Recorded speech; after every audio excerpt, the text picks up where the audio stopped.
Hello and welcome to another video of this video editing series. আজি আমি warp ষ্টেবিলাইজাৰৰ ওপৰত কথা পাতিম।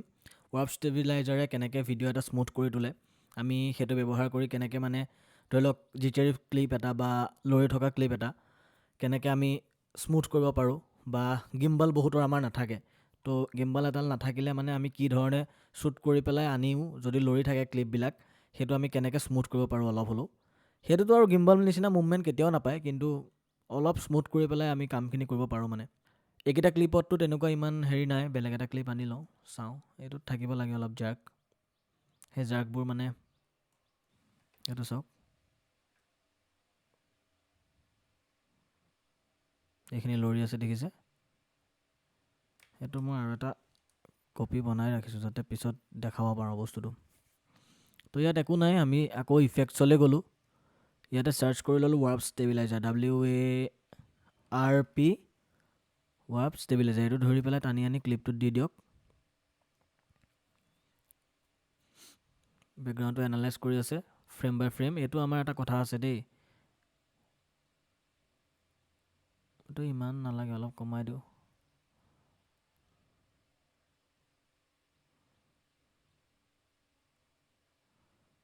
আমি এডভান্স কৰিব লাগিব, এইটো ফাৰ্ষ্ট এনালাইচিছ নহয়, ডিটেইলড এনালাইচিছ কৰিব লাগিব, তেতিয়া মানে ভালকৈ হয় বস্তুটো।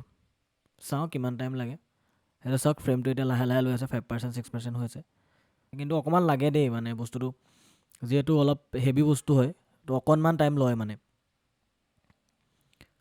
17 ফ্ৰেমছ হৈছে।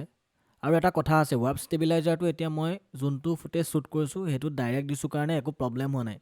কিন্তু এটা প্ৰব্লেম কি আহে, যেতিয়া আমি ৱাৰ্প ষ্টেবিলাইজাৰটো মানে ধৰি লওক ভিডিঅ' এটাৰ স্পীডটো আমি কমাই দিলোঁ, 100% আছিলে 50% কৰিলোঁ, মানে শ্ল' ডাউন কৰা ক্লিপ এটাত কিন্তু উইদিন ছেইম টাইম মানে আপুনি ৱাৰ্প ষ্টেবিলাইজাৰটো ইউজ কৰিব নোৱাৰে। সেইটো এটা বেলেগ পদ্ধতি কৰিব লাগে। প্ৰথম সেই ক্লিপটো আপুনি নেক্সট কৰিব লাগিব, নেক্সট কৰাৰ পিছত আকৌ আপুনি নেক্সট কৰা ক্লিপটোৰ ওপৰতহে ৱাৰ্প ষ্টেবিলাইজাৰটো লগাব পাৰিব। সেইটো মই দেখুৱাই আছোঁ, সেইটো হওক বাৰু, এইটো দেখুৱাই লওঁ, তাৰপিছত সেইটো পদ্ধতিও দেখুৱাই দিম মানে প্ৰব্লেমটো কি আহে। 97%, 98, 99, 100,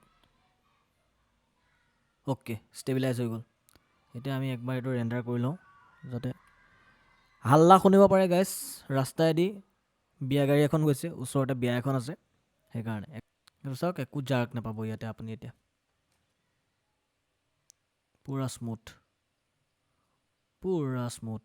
সেইখনটো মই কেমেৰাত আনি দিছোঁ, সেইখনটো হ'বই, ন' জাৰ্ক এট অল মানে, দেখিলে ন। কিন্তু এটা বস্তু হয়, এইটো ক্ৰপ হয় আপোনাৰ, লগতে জুম হয়, তাৰপিছতহে মানে ফুটেজটো হয়গৈ। তো অলপ প্ৰব্লেমটো সেইটো থাকিবই, কাৰণ ক'ৰবাত আপুনি ইফালে নহ'লে সিফালে কম্প্ৰমাইজ কৰিবই লাগিব মানে। এতিয়া আপুনি যদি অলপ ৱাইড কৰে শ্বুট কৰি আনে, তেতিয়া আপোনাৰ কামটো সহজ হয়, কাৰণ তেতিয়া অলপ কাট খাই গ'লেও মেইন পাৰ্টখিনি মানে থাকি যায়। বম ফুটিছে, উপায় নাই, দৰা গাড়ী, দৰা আহিছে, বিয়া পাতিব। আপোনালোকেও কোনোবাই বিয়া চিয়া পাতিলে, বিয়া চিয়া হ'লে ভিডিঅ' চাই থকা মানুহে আমাকো মাতিব, আমি যাম। একো গিফ্ট চিফ্ট দিব নোৱাৰিব পাৰোঁ, কিন্তু আশীৰ্বাদটো দিব পাৰিম দিয়কচোন, মাতিব। এতিয়া এইটো চাওক, একো জাৰ্ক নাই এইটো ক্লিপত। কিন্তু ইয়াতে যদি আপুনি সমান্তৰালভাৱে চায়, এই ক্লিপটো এইটো ক্লিপত চাওক, বস্তুটো অলপ ৱাইড আছিলে। এইটো চাওক কিমান ৱাইড আছিলে, দেখিছে নহয়, কিমান ৱাইড আছিলে। আৰু গৈ এইটো তাত আপুনি কম্প্ৰমাইজ কৰিব লগা হ'ল সেইখিনি বস্তুত।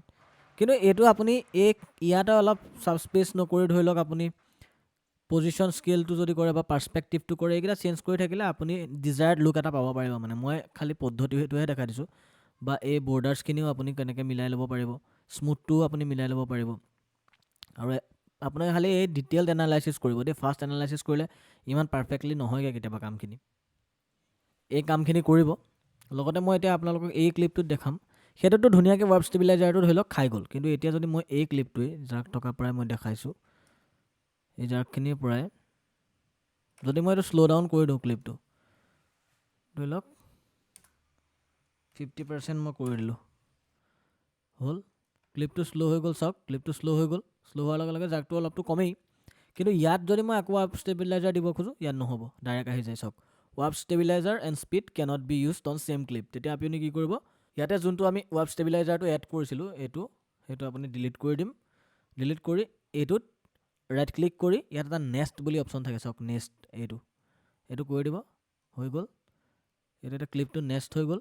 নেক্সট কৰাৰ পিছত আপুনি আকৌ ৱেব ষ্টেবিলাইজাৰটো তেতিয়া দি দিলে আপুনি সেই ছেইম কামখিনি ইয়াতে কৰিব পাৰিব। তো সেইটো এটা বেছিক ভিডিঅ', কাৰণ এইখিনিৰ প্ৰয়োজন হয় মানুহৰ। ভিডিঅ' এটা এডিটিং কৰি থাকোঁতে ধৰি লওক কেতিয়াবা অলপ লৰক পৰক হৈ যায়, তো সেইখিনিৰ পৰা বাচিবলৈ বা সকলোৰে লগততো গিম্বাল নাথাকে, তো সেইখিনি বস্তুৰ পৰা আপুনি হাত সাৰিবলৈ এই বস্তুটোৰ মানে ব্যৱহাৰ কৰিব পাৰে, যোনটো মই ক'লোঁ ৱেব ষ্টেবিলাইজাৰটোৰ। নাজানো দেই, এইটো ক্ৰেছ মাৰি দিছে চাগে প্ৰজেক্টটো। এইটো ভাল হ'লেতো ভাল কথা, নহ'লে মই এইটো কাটি দিওঁ। ক্ৰেছ মাৰিছে চাগে। ক্ল'জ দ্য প্ৰগ্ৰেম আৰু ন' অপশ্যন নহ'লে। ভিডিঅ'টো বেছি লম্বা নকৰোঁ, যিহেতু খেল আছে। এতিয়া মই খেলৰ আগত ৰেকৰ্ডিং কৰি আছোঁ, ইণ্ডিয়া ভাৰ্চেছ কিবা ছাউথ আফ্ৰিকাৰ। খেলখন চাওঁ, তেতিয়ালৈকে সন্ধিয়ালৈকে খেল কি হ'ব ভিডিঅ'টো আপলোড হৈ যাব, আপোনালোকে চাব। আৰু দি থাকিম এনেকুৱা সৰু সৰু শ্বৰ্ট ফৰ্মেটতে দিম বস্তুবিলাক, যাতে সৰু সৰু এটা বস্তু মাৰিলে পাই যায় বস্তুবিলাক আৰু মানুহে। যদি ভিডিঅ'টো ভাল লাগিছে বা আপোনালোকে কণ্টিনিউৱাছলি বস্তুকেইটা চাই আছে, যিকেইটা পষ্ট কৰি আছোঁ, বেছি মানুহেতো চোৱা নাই বাৰু, যিকেইজন মানুহে চাইছে মই সেইকেইজন মানুহক ভাবিছোঁ যে তেওঁলোকক মই অকণমান হ'লেও হেল্প কৰিব পাৰিছোঁ বা কিবা এটা হ'লেও শিকিব পাৰিছে, বেলেগ একো কথা নাই। তো ইয়াতে মোৰ চেনেলটো সাংঘাতিক কিবা এটা গ্ৰ'থ ল'ব বুলিও মই ভবা নাই, বা ল'লেতো ভাল, কিন্তু যিখিনি এটলিষ্ট শিকিছোঁ সেইখিনি দিব পাৰিলে ভাল কথা। কম দিনৰ ভিতৰতে মই আকৌ ট্ৰেভেল ফিল্ম এখন আপলোড কৰিম, আৰু সেইখন মানে যিমান পাৰোঁ সাংঘাতিক লেভেল এটা চিনেমেটিকত কৰিব ট্ৰাই কৰিম। নাজানো, মই ভাবি আছোঁ দেই, যদি হৈ যায়তো ভাল কথা, নহ'লেও উপায় নাই আৰু। তো that's all for today, thank U.